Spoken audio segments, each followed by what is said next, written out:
Age is an issue of mind over matter. If you don't mind, it doesn't matter.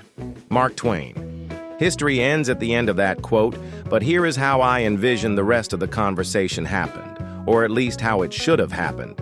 Mark Twain continues.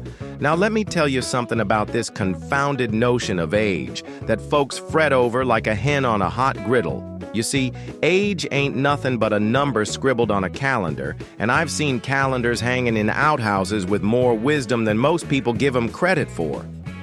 They say, "Oh, Mr. Twain, you're getting on in years." Well, I say, friend, if my years were whiskey, I'd be the finest vintage this side of the Mississippi. But here's the rub. Age is purely a matter of mind over matter. If you don't mind it, it don't matter a lick. Why, I've met spry old birds of 90 who could outdance a grasshopper at a hoedown, and young whippersnappers of 30 who creak like a rusty gate hinge. It's all in the attitude, you see. Now, humanity's got a peculiar habit of treating age like a prison sentence.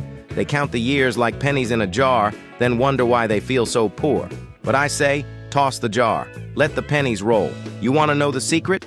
Stop caring what the calendar whispers and start listening to what your soul hollers. You think the river cares how old it is? No, sir. It just keeps on rolling, splashing, and singing its muddy old song. And don't you let them fool you with their lotions and potions and anti-aging tomfoolery. Why, I once saw a fella so afraid of wrinkles he ironed his face every morning, ended up looking like a crumpled map of the Dakota Territory. No, sir. Wrinkles ain't the enemy. They're just proof you've laughed enough to crack the facade. So here's my advice. If you wake up one day and the mirror hollers, "You're old," you look it square in the glass and say, "Old? Why, I'm just getting interesting." Then go plant a garden, learn a jig, or tell a story so tall it'd make a redwood jealous. Age don't own you. You own the dag-nabbit thing. And remember, the best time to start living ain't yesterday or tomorrow.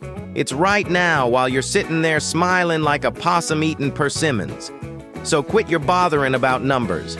The only thing that matters is whether you're still kicking up dust or kicking back in a rocking chair, savoring the view.